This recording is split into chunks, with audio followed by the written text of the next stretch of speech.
4 দিন পরে সাজাতে বলছিল। কত বিক্রি করছো? 1000 টাকা দিছিল আর কি। আর 4 দিন পরে সাজাতে বলছিল। আচ্ছা এখন কি বলেন তো, গাড়িটা কি চুরি করার পর চালাই নিয়ে যান ওখানে নাকি খুলে নিয়ে যান? খুলে নিয়ে না স্যার, চালাতে গেছিলাম স্যার। ভাঙ্গে আমি এর থেকে 22 মতো চালাতে গেছি, ওর থেকে 2জন বিরোধ দাদা আমার গাড়ি দিছে, আর 2জন দিয়েছিল। ওদের সাথে যোগাযোগ কীভাবে হয়? চুরি করার পর ফোন দেন? না স্যার, ওই 2জন আর কি আগে যে আমি হলো মুন্সিপাল 12 ওটা আমার বাইরে ছিল স্যার, সঙ্গে আর কি। আমি বলতেছি যোগাযোগটা কীভাবে হয়? আপনি চুরি করার পর গাড়িটা তারা আসে কীভাবে?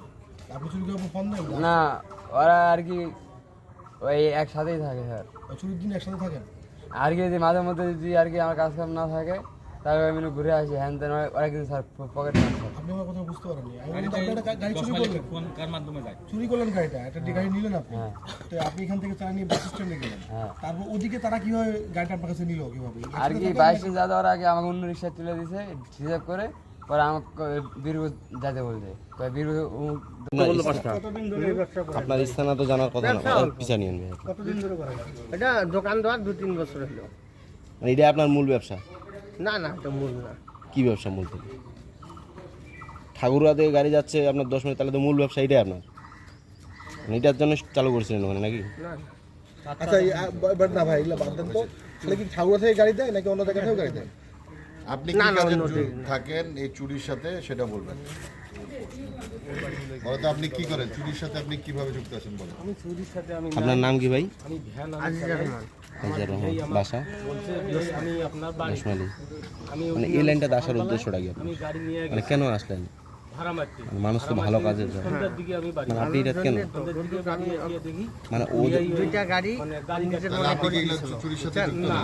নিজের কি দুইটা করেন গাড়ি। আপনি তাহলে? আমি ভ্যান চালাই, ওই জন্য ওই ভ্যান আমি চালাই। প্রথমে এই মালটাল কি করেন, পাচার করেন? না, তাহলে কি বিয়ের জন্য ফাঁসে গেলেন নাকি? না না, ওনার বাসা থেকে আমরা নিয়ে আসছি, ওনার বাসা থেকে এটা উদ্ধার করা হয়েছে। তা এই মালগুলো তো আপনার বাসা থেকে উদ্ধার হয়েছে। তো বিয়েই আমার বাসার যা গাড়ি যে খুলছে, যে আমি তো ওই দিন বাড়িতে ছিলাম না। এটা কি হয় বলেন তো? বিয়ের বাড়িতে কেন করলেন? বিয়ের বাড়িতে কি চালাকু দেয় বিয়ে হয়? তো ওনার বাড়িতে গাড়ি নিয়ে গেলেন, নিজের বাড়িতে নিয়ে গেলেন কেন? উনি কি জড়িত নাকি কি মিথ্যা বলছে? কি না, জড়িত নেই। উনি জড়িত না? তাহলে কি আপনার জন্য ফেসে গেল না? হ্যাঁ, হোক, এখন কি বিয়ে কিভাবে বিয়ে হয় আপনার? সম্পর্কে কি বেটি কার মেয়ে কি বিয়ে করছে? আমার মেয়ে আছে ওনার ছেলের কাছে। ও, আপনার ছেলে ওনার মেয়েকে বিয়ে করছে। আপনার বাড়িতে না চুরি অটো খুলেও না শ্বশুর, মানে ছেলে শ্বশুর বাড়িতে খুলছেন। এই তো এই ছেলেও কি জড়িত? না না, ছেলে কি করে? ছেলে কি করে? ছেলে কিবা চালায়, পাগলু। পাগলু ছেলে? এই লাইনে আসলেন কার মাধ্যমে একটু বলেন গল্পটা, আর মানে কিভাবে আসলেন? মানে সবার তো একটা গল্প থাকে, পিছনে একটা কাহিনী থাকে না? ওই যে বলেন মানে বলেন বলেন। ওই যে ওর একটা কেমন চাচা হয় আমাদের দীক্ষার, তার কি সম্পর্কে চাচা বলতে পারবো না। তা আমার সাথে আগে থাকি চলতি, তা ওই চাচা দিয়ে তারপরে একদিন আমরা দুজনে গিয়েছিল আমার দোকানে, যা করতে একটু আমি চিনি না। তারপরে ওই দুজনে গিয়েছি, তোদের নিয়ে সমস্যা নাই এটা বলছিল। বলিয়ে তারপরে আমি আমার এলাকার তো আমি নিছি। আপনি চাচা চাচা কইতে থাকে, তো চাচা কি পাবে? আসলে ওর কেমন বেলে চাচার বন্ধু হয়, তারপর বলেন বলেন। ওই বন্ধু হয়, এই পর্যন্ত কথা।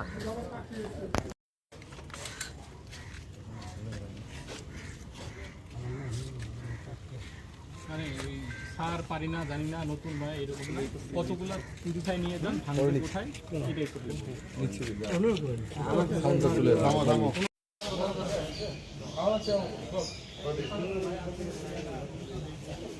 যা যা সরো সরো।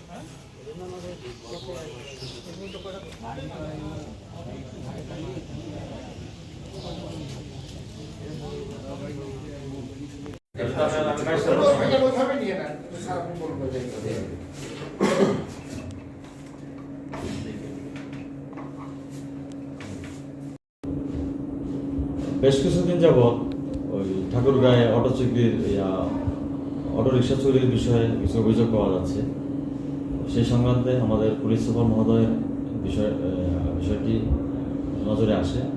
পুলিশ সুপার মহোদয় কালকে আমাদের বিশেষ ব্রিফিংয়ে বলে এই চক্রটিকে অবশ্যই গ্রেপ্তার করতে হবে। তার প্রেক্ষিতে গতকাল একটি অভিযোগ আসে যে অটোরিক্সা চুরির বিষয়ে একটা অভিযোগ আসে। তার থেকে আমরা বাদীকে এনে বিষয়টিতে একটা এজাহার গ্রহণ করি। এজাহার গ্রহণ করে আমরা একটা চৌকস টিম গঠন করে আমরা সিসি ক্যামেরা ফুটেজ দেখে প্রথমে মোহাম্মদুল ইসলাম মিনুকে গ্রেপ্তার করি। মিনুর দেওয়া তথ্য মতে মিনু জানায় তারা এখান থেকে ঠাকুরগাঁও সদর থেকে অটোরিক্সা চুরি করে তারা 10 মাইল বীরগঞ্জ, দিনাজপুর এবং সিরাজপুরের বিভিন্ন জায়গায় তারা রিক্সাগুলো বিক্রি করে।